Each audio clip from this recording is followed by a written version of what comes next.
Hello everyone, Brian Zane here, Wrestling with Regret. This is my friend J Biggs. He's a ring announcer all on the West Coast. He's worked in Nevada, California, Oregon. Anywhere else I'm missing? Yeah, there's a couple other places, but we won't go there. All right. He's on a few lists, let's just say. Yeah. So a couple weeks ago, I reviewed the wrestling albums 1 and 2, and then the week after, I reviewed WWE Originals. I want to touch on another facet of wrestling music that I didn't talk about, didn't really have time to talk about. The rip-off albums. Anyone who was a fan of wrestling in the late 90s knows what I'm talking about. Everyone was trying to make a buck off wrestling, and so a lot of people came out with these really shitty cover albums. I'm not going to mince words. You were being nice, actually. Yeah, that's me being generous. Yes. Shitty cover albums covering the hot wrestling themes of the day. There's so many of these albums, and there's just all so bad. And if I went through every single one of these albums, we would be here all day. There's just so many to go through. So, for the purpose of time, we're just going to look at these 3 albums I have here, these physical copies. Slammin' Wrestling Hits, WOW Magazine entrance themes, and the World of Wrestling Rocks. And they're all kind of similar, but all kind of different. And we're going to go into detail. We're just kind of review these tracks and just see what makes them so god-awful. Alright, so I just opened Slammin' Wrestling Hits to put the CD in, and one thing I just noticed for the first time, I never noticed this before, but right here in the insert, there's an offer by the makers of Slammin' Wrestling Hits for the VHS copy of Abraxas, and I didn't even realize this until looking at it now, having already reviewed Abraxas. And keep in mind, Abraxas came out in 1991, this CD came out in 1999, which means 8 years later, this VHS, this awful movie, is finally getting sold to the masses, and so that just tells you right there what kind of movie that was. In true wrestling form, it finally gets its push 8 years later. Exactly, 8 years too late. Did you hear that? That was the quietest glass breaking I've ever heard in my life. That was, I mean, that gets you pumped. That sounded like somebody dropped a glass of morning breakfast or something. A tiny thimble glass, thimble-shaped glass broke on the linoleum floor. A wine glass. Exactly, the world's tiniest wine glass. Not a beer glass. That was not the best way to kick off such a high-octane entrance theme like Stone Cold Steve Austin. Stone Cold Light. Stone Cold Light, exactly.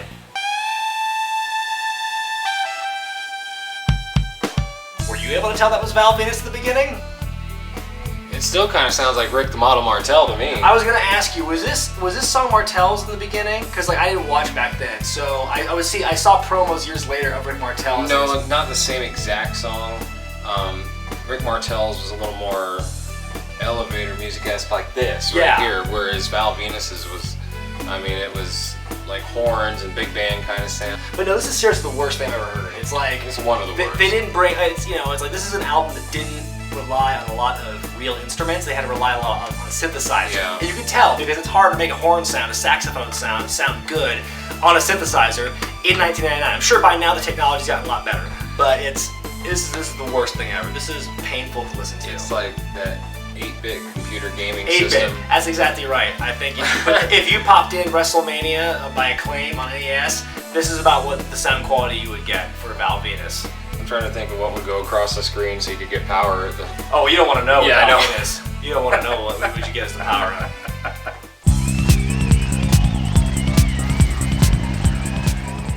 Are you ready for your Chicago Bulls? It's weird because, again, they take the route of not putting vocals into it, which with Al Snow's is good and bad, because once again, you don't have to have someone be an Al Snow impersonator, which is never going to work. But the thing is, that's what made his song easy to identify. With this, if you took the sound out, you didn't tell me what song this was, I would never have been able to guess. Because the whole thing is Al Snow going, "What does everybody want?" And that's what kicks it off. It sets the tone. That's how you know it's Al Snow. With this, like I said, it sounds like jock jams. It sounds like the entrance song to the 1982 Los Angeles Lakers. The time has come to relieve the pain. It will be better for me. I'm not so joyful of all of you! Alright. Okay, how did they afford fake voices for Mankind? They couldn't get anybody to say, what time? What does everybody want? And that's what's hilarious. Hello, ladies. And that was a really bad Mick Foley impression, too, because what he just said, that's based off of Volume 2, because Mankind's song, his theme was in Volume 2, and it had Mankind deliver that little line there. But I can barely understand what this guy said, because he sounded like a little weak Jewish guy at the beginning, and then at the end he sounds like Jonathan Davis from Korn. Yeah. And it's just like, oh god, it's really off-putting. And we were just saying about this whole album, how they avoided using vocals and stuff, and using somebody speaking in the track, and when they do, oh man, do they fail. Yep. Kind of sounds like the music to a Lifetime movie or a Christian. I can't deny that this is actually, this is a fine rendition, but it's hard to screw up piano and strings. So, I mean, yeah, this part gets a pass, but and the music itself of the first one gets a pass. So overall, it's a close enough cover, but when you throw the voice in, when you work so hard to get rid of the voices, oh my god, I don't want to hear that anymore.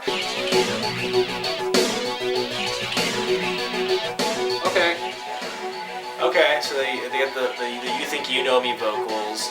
But they're very low. They're very low, not nearly as identifiable. And then a little slower, it feels like it's a little plotting. And it's the same chord over and over, it's the same riff. There's no deviation when in the original there is. At the You're Just a Puppet part. Before the that's... Yeah. It just stays like this the entire time. This sounds like, You Will Never Know Me. it's like when in WrestleMania 2000 on the N64, they would only loop like 1, maybe 2 measures of song for a wrestler.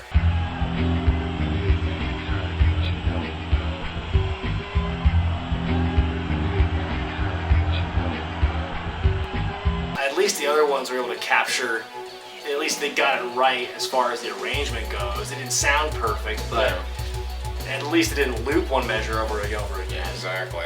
Alright, up next is WoW Magazine entrance themes. We'll see how this stacks up. You think you can tell us what to do? Think you can tell us what to wear? No bass? Nothing? You to the masters. Miastas? Break it down.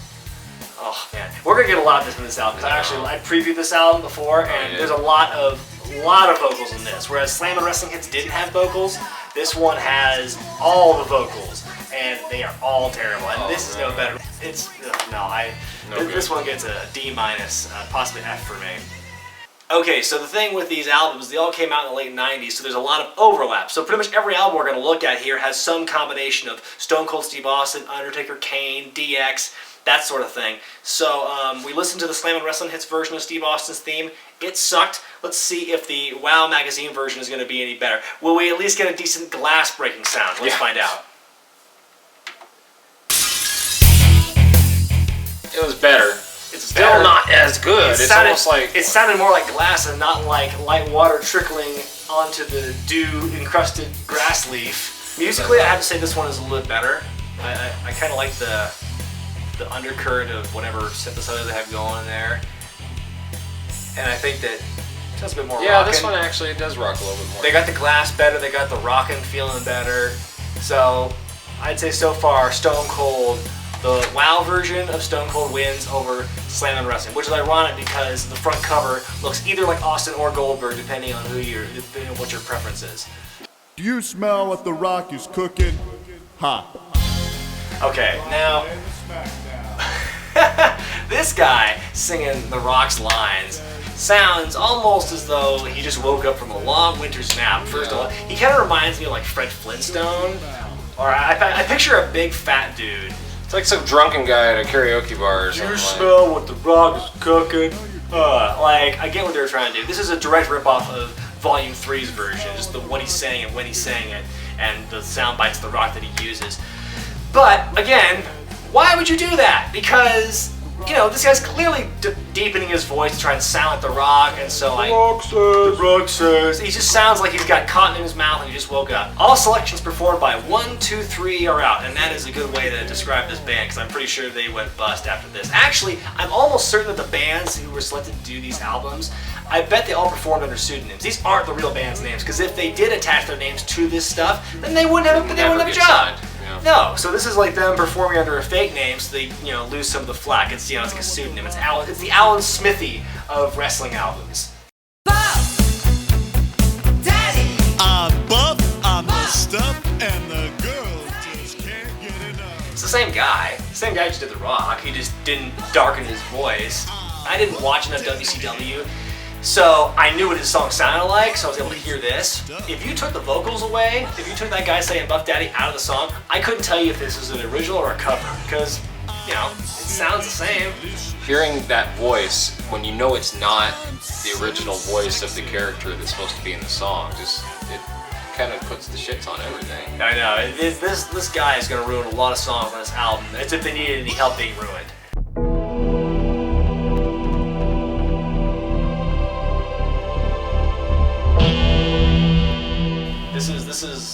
This is summer '98. This was the Highway to Hell version of The Undertaker, and we'll see how this picks up.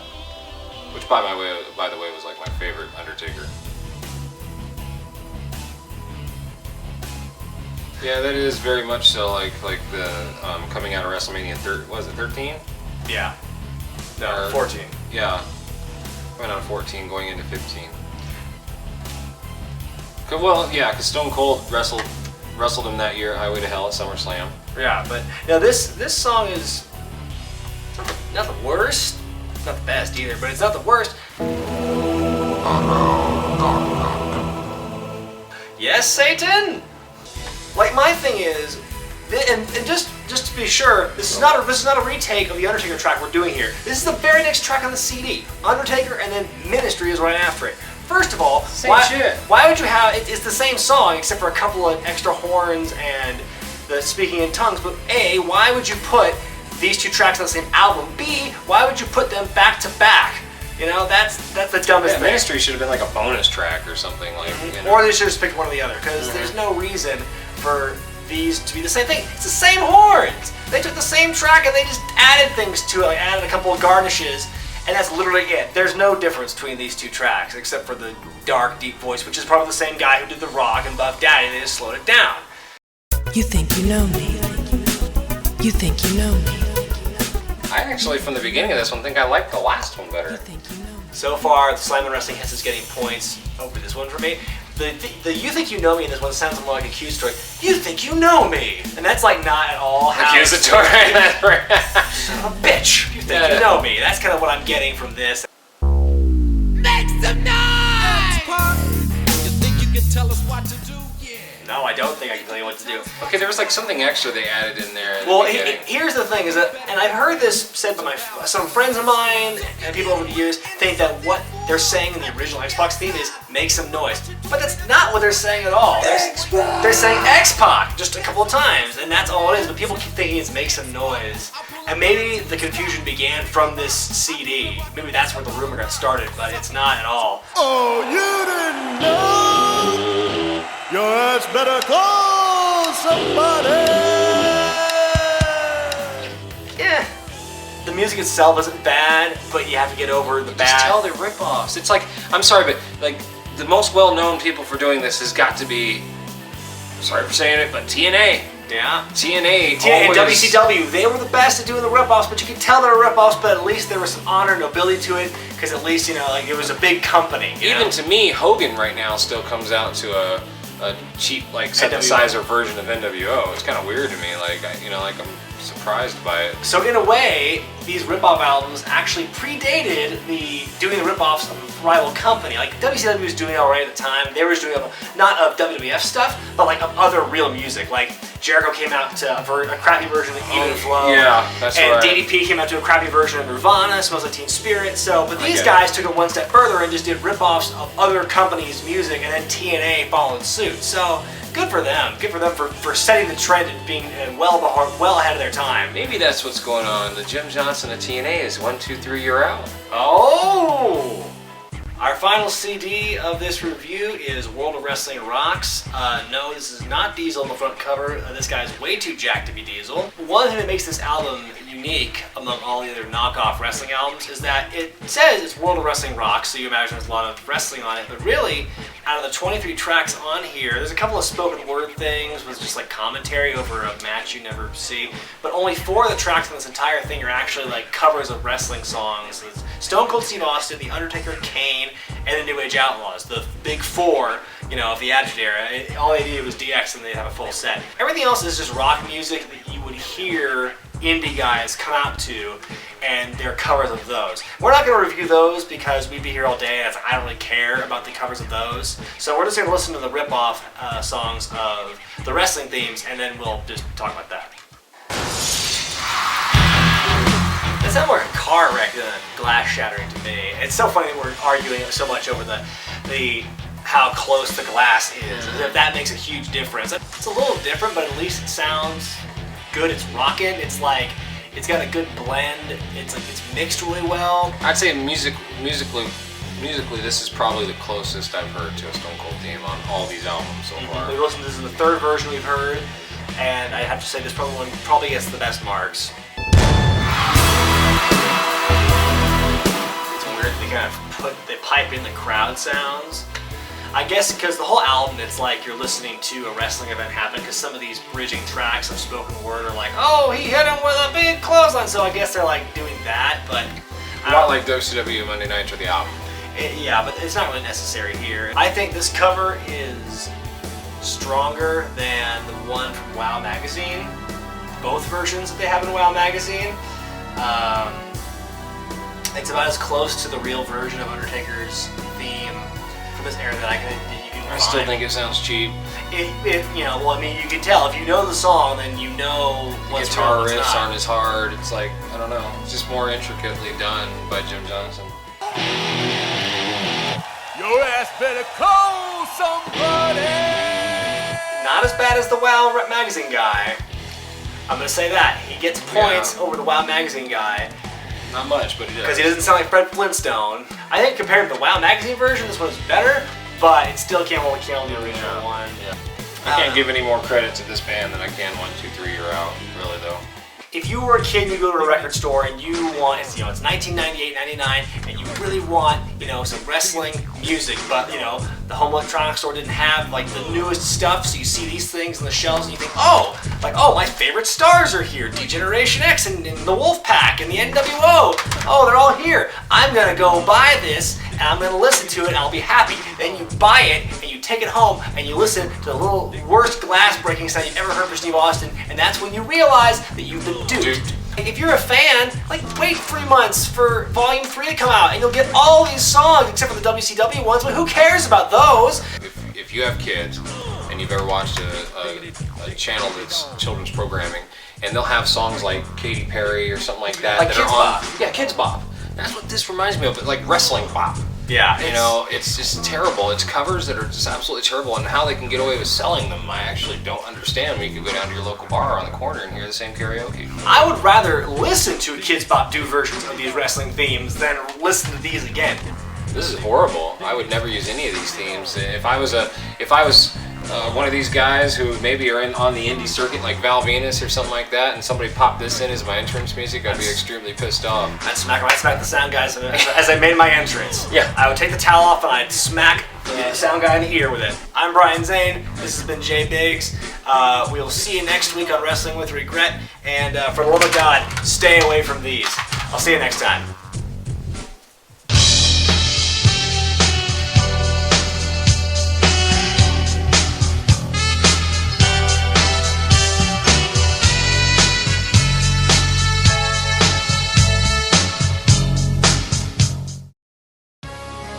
Alright, wrestling fans, I'm Hot Johnny August. If you like wrestling with that's not how you spell regret, then you'll love the world famous flea market. It's the best of the worst in pro wrestling. Click the box for some action-packed action.